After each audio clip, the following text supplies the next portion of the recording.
नमस्कार। दोपहर समाचार में आपका स्वागत है।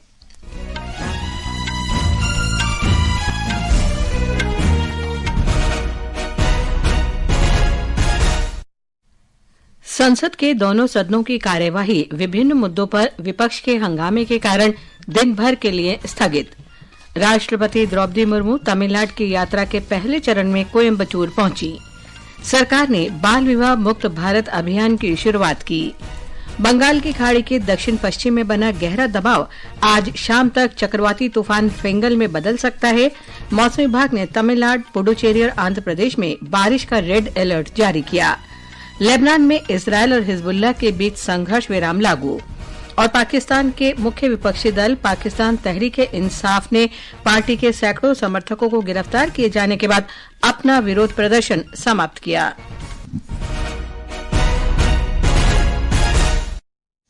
दोपहर समाचार के साथ मैं लवली निगम। संसद में एक प्रमुख कारोबारी समूह के खिलाफ रिश्वतखोरी के कथित आरोपों सहित विभिन्न मुद्दों पर विपक्ष के हंगामे के बीच दोनों सदनों की कार्यवाही दिन भर के लिए स्थगित कर दी गई। राज्यसभा में पहले स्थगन के बाद सदन की कार्यवाही 11:30 बजे शुरू हुई तो कांग्रेस, वामपंथी दलों, डीएमके, तृणमूल कांग्रेस, समाजवादी पार्टी, आम आदमी पार्टी सहित विपक्षी सदस्यों का हंगामा जारी रहा और सदन की कार्यवाही दिन भर के लिए स्थगित करनी पड़ी।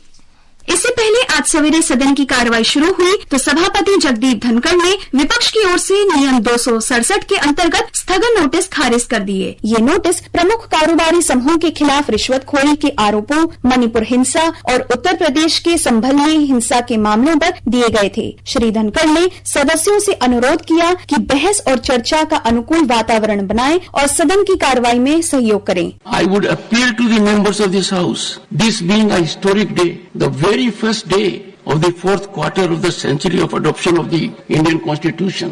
Let us raise the productivity bar. Let us generate an atmosphere that we exemplify by discussion, dialogue, deliberation and adherence to rules. All these issues, honorable members, there will be occasion to raise in accordance with rules. विपक्षी सदस्यों ने शोर जारी रखा और सदन की कार्रवाई दिन भर के लिए स्थगित कर दी गई। उधर लोकसभा में पहले स्थगन के बाद जब दोपहर 12 बजे सदन की कार्रवाई शुरू हुई तो कांग्रेस, समाजवादी पार्टी, डीएमके और अन्य विपक्षी दलों के सदस्य एक प्रमुख कारोबारी समूह पर कथित रिश्वतखोरी के आरोपों और अन्य मुद्दों को लेकर नारेबाजी करते हुए सदन के बीचों बीच आ गए। पीठासीन अधिकारी ने कई बार सदन में व्यवस्था बनाए रखने का अनुरोध किया, लेकिन विपक्षी सदस्यों का विरोध जारी रहा। इसके कारण सदन को दिन भर के लिए स्थगित करना पड़ा। समाचार कक्ष से वैष्णवी। सूचना और प्रसारण मंत्री अश्विनी वैष्णव ने कहा है कि सोशल मीडिया पर अश्लील सामग्री पर अंकुश लगाने के लिए मौजूदा कानूनों को और अधिक सख्त बनाने की जरूरत है। लोकसभा में पूरक प्रश्नों का उत्तर देते हुए श्री वैष्णव ने कहा कि सोशल मीडिया प्रेस की स्वतंत्रता का बहुत बड़ा माध्यम है, लेकिन साथ ही सोशल मीडिया में संपादकीय अंकुश की कमी के कारण अश्लील सामग्री का प्रसारण भी होता है। उन्होंने कहा कि संसद की संबंधित स्थायी समिति को इस मुद्दे पर विचार करना चाहिए और कड़े कानून बनाने चाहिए। श्री वैष्णव ने कहा कि सरकार ने सूचना प्रौद्योगिकी नियम 2021 अधिसूचित किए हैं, जिनमें ओटीटी मंचों के प्रसारकों के लिए आचार संहिता निर्धारित की गई है। आचार संहिता के अंतर्गत प्रकाशकों को ऐसी किसी सामग्री के प्रसारण की अनुमति नहीं है जो कानूनन प्रतिबंधित है। सरकार ने आज लोकसभा को बताया कि भारतीय रेलवे ने हाई स्पीड ट्रेनों की डिजाइनिंग और निर्माण का काम शुरू कर दिया है। एक प्रश्न के लिखित जवाब में रेल मंत्री अश्विनी वैष्णव ने बताया कि इंटीग्रल कोच फैक्ट्री भारत अर्थ मूवर्स लिमिटेड के साथ मिलकर हाई स्पीड ट्रेन सेट की डिजाइनिंग और निर्माण कर रही है।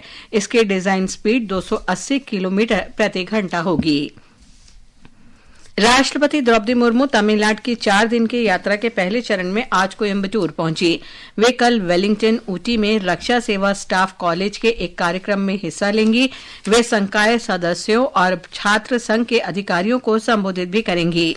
राष्ट्रपति द्रौपदी मुर्मू शुक्रवार को नीलगिरी में जनजातीय समुदाय के लोगों से बातचीत करेंगी। ये समाचार हमारी वेबसाइट www.newsonair.gov.in और हमारे न्यूज ऑन एआईआर ऐप पर भी उपलब्ध हैं। सरकार ने आज नई दिल्ली में राष्ट्रीय अभियान बाल विवाह मुक्त भारत की शुरुआत की। अभियान का मुख्य उद्देश्य देश को बाल विवाह मुक्त राष्ट्र बनाना है। महिला और बाल विकास मंत्री अन्नपूर्णा देवी ने अभियान की शुरुआत करते हुए कहा कि सरकार ने 130 जिलों की पहचान की है जहां इस अभियान को मुख्य तौर पर चलाया जाएगा। उन्होंने कहा कि बाल विवाह न केवल अपराध है बल्कि मानवाधिकारों का उल्लंघन भी है। अन्नपूर्णा देवी ने कहा कि बाल विवाह मुक्त भारत अभियान केवल 10 और 15 दिन का आयोजन नहीं है बल्कि ये एक निरंतर प्रयास है।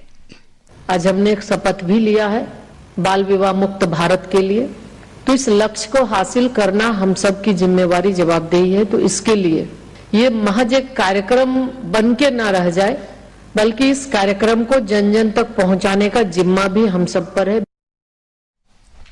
कार्यक्रम के दौरान अन्नपूर्णा देवी ने बाल विवाह मुक्त भारत पोर्टल का भी अनावरण किया।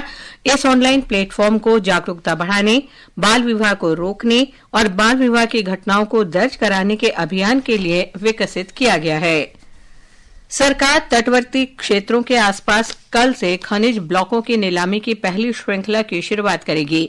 इस श्रृंखला में अरब सागर और अंडमान सागर में फैले 13 खनिज ब्लॉक शामिल हैं जिनमें रेत, चूना मिट्टी और पॉलीमेटेलिक नोड्यूल का मिश्रण है।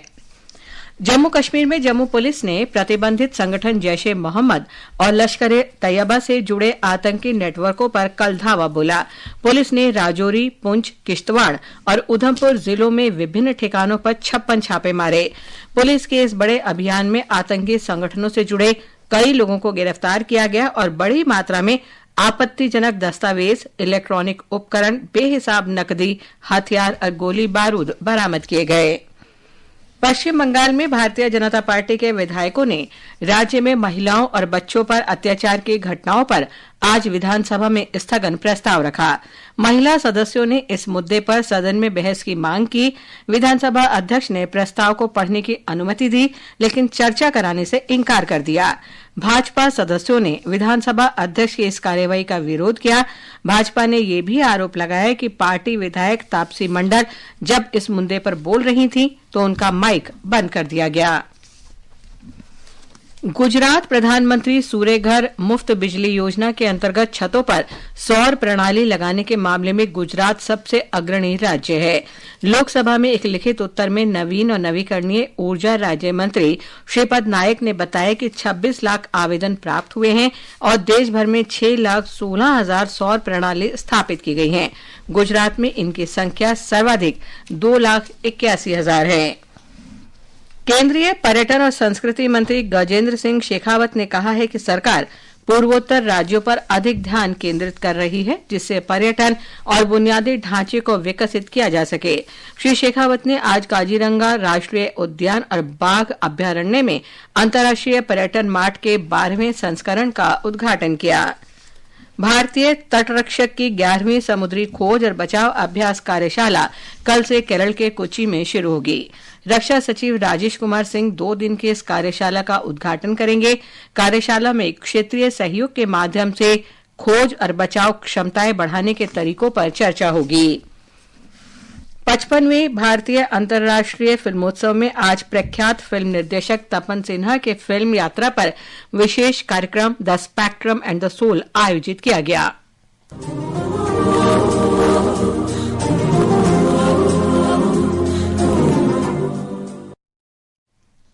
अर्जुन चक्रवर्ती, एन मनु चक्रवर्ती तथा जानी मानी अभिनेत्री शर्मिला टैगोर की सदस्यता वाले एक प्रतिष्ठित समूह ने तपन सिन्हा की अतुलनीय निर्देशक कला पर अपनी बात कही। आकाशवाणी से बातचीत में अर्जुन चक्रवर्ती ने बताया कि तपन सिन्हा ने 48 फिल्मों का निर्देशन किया लेकिन किसी भी फिल्म में विषय और शैली को नहीं दोहराया। I was mesmerized by his subject, the way he would pick up his actors and the way he would deal with them. And one more thing, when it comes to direction, for actor's sake, make that actor understand कि मुझे क्या चाहिए। हमारे संवाददाता से बातचीत में जाने माने कलाकार आशुतोष गोवारीकर ने बताया कि प्रतियोगिता श्रेणी में 15 फिल्मों की असाधारण गुणवत्ता वाली 15 फिल्में थीं जिनकी अपनी ही अलग कथा और शैली थी। It's a huge honor to be heading the jury. The 15 films that have come in are all brilliant in their own ways. But such is the task that, at an award when you're deciding awards, you have to somehow come down to that what film connected with you most.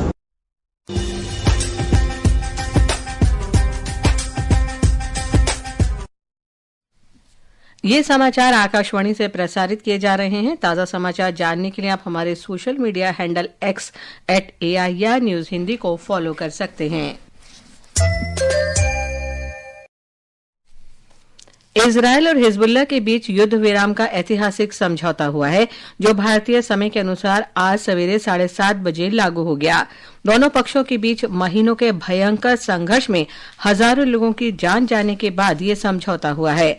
America की मध्यस्थता में हुए इस युद्ध विराम समझौते को 14 महीने से चले आ रहे युद्ध में निर्णायक मोड़ माना जा रहा है। आज सवेरे 10:30 बजे तक युद्ध विराम के उल्लंघन का कोई समाचार नहीं है। भारत ने इजरायल और लेबनान के बीच युद्ध विराम का स्वागत किया है।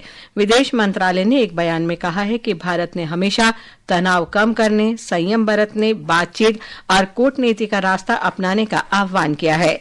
भारत को उम्मीद है कि इन घटनाक्रमों से व्यापक क्षेत्र में शांति और स्थिरता आएगी।